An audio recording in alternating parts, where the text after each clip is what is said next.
Part 1. The Game of Life, Understanding Spiritual Laws. Welcome to Introspect ZA. In this video, we begin a powerful four-part journey into the teachings of Florence Scovel Shinn, an artist, metaphysician, and spiritual teacher whose timeless wisdom has transformed lives for nearly a century. Her most famous book, The Game of Life and How to Play It, is not just a metaphysical classic. It's a spiritual guide for anyone ready to align with divine law and transform their reality. Florence taught that life is not a battle, but a game, a spiritual game, one that, when played with faith, wisdom, and divine authority, leads to peace, prosperity, and purpose. Today, we explore the spiritual laws that govern this game, and how you can begin playing it with divine mastery. Florence Scovel Shinn was born in 1871. Trained as an artist, she later became a metaphysical teacher in New York City. In 1925, she self-published The Game of Life and How to Play It, after being rejected by publishers who couldn't grasp the spiritual depth of her ideas. Little did they know she was introducing the world to divine laws that would outlast generations. Her teachings are rooted in biblical truth, yet she interpreted scripture not through doctrine, but through the lens of universal law, consciousness, and divine intuition. Her key message? What you give out, you get back. What you speak, you create. And when you align with divine will, life flows with grace. Florence believed life is a spiritual game. Not a grind, not a punishment, but a field of divine play governed by immutable spiritual laws. She wrote, "Most people consider life a battle, but it is not a battle, it is a game. And like any game, it has rules. Invisible, yes, but absolute. Break them through fear, doubt, negativity, and you face obstacles. Live by them. With faith, vision, love, and life becomes a harmonious unfolding of divine intention." Let's explore these laws now. Law 1. The Law of Substitution. Florence taught that your mind is like a garden. Whatever you plant will grow. Every thought is a seed, and sooner or later it blossoms into act. The law of substitution says, you cannot think two things at once. If a negative thought arises, substitute it immediately with its spiritual opposite. If you think, I am afraid, replace it with, God is my refuge and strength. I have nothing to fear. This is more than positive thinking. It's spiritual transmutation, the casting out of fear with the sword of truth. Law 2.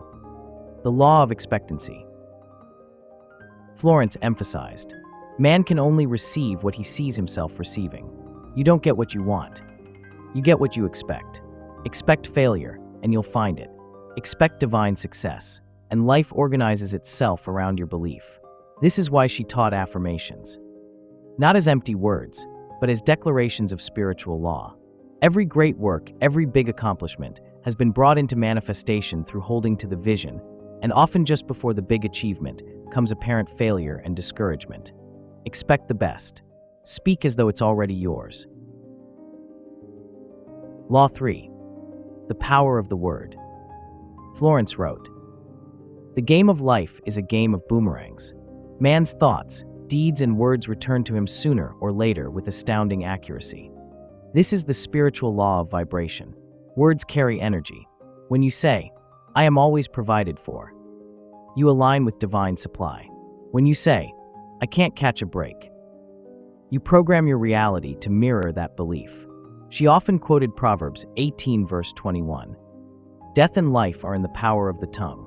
Speak health, speak abundance, speak favor, and life will echo it back. Florence believed that imagination is not fantasy. It is divine creation in progress. Man's only enemies are within himself. The pictures you hold in your mind, good or bad, set spiritual forces into motion. If you imagine defeat, life reflects it. If you imagine joy, provision, and harmony, you open the channel for divine manifestation. One of Florence's most powerful ideas is the law of non-resistance.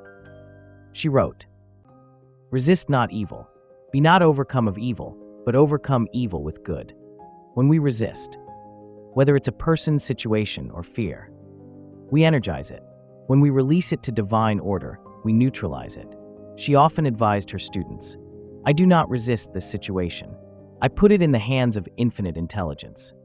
By surrendering to divine wisdom, the problem dissolves or transforms. Another spiritual law she emphasized is the law of detachment. Once you've spoken your word, once you've claimed your good, you must let it go. Faith knows it has already received and acts accordingly. This echoes Mark 11, verse 24. What things soever ye desire, when ye pray, believe that ye receive them, and ye shall have them. You don't beg God, you trust divine law. Don't chase your manifestation. Align, declare, release, and prepare to receive. Florence emphasized that divine guidance doesn't come through stress. It comes through stillness. She taught that intuition is the voice of God within. The intuitive mind is a spiritual gift that should never be ignored. When unsure, be still.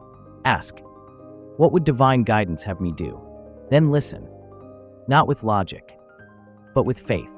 She believed right action is always revealed to the receptive mind.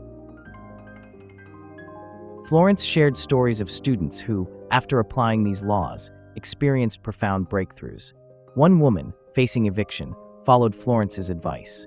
She affirmed, "There is no loss in divine mind. My home is secure by divine right." Within days, her landlord reversed the decision. She stayed in her home. Peacefully. Florence's laws are not theory. They are spiritually demonstrable. So how do you begin playing the game of life? Watch your words. Speak only what you wish to see.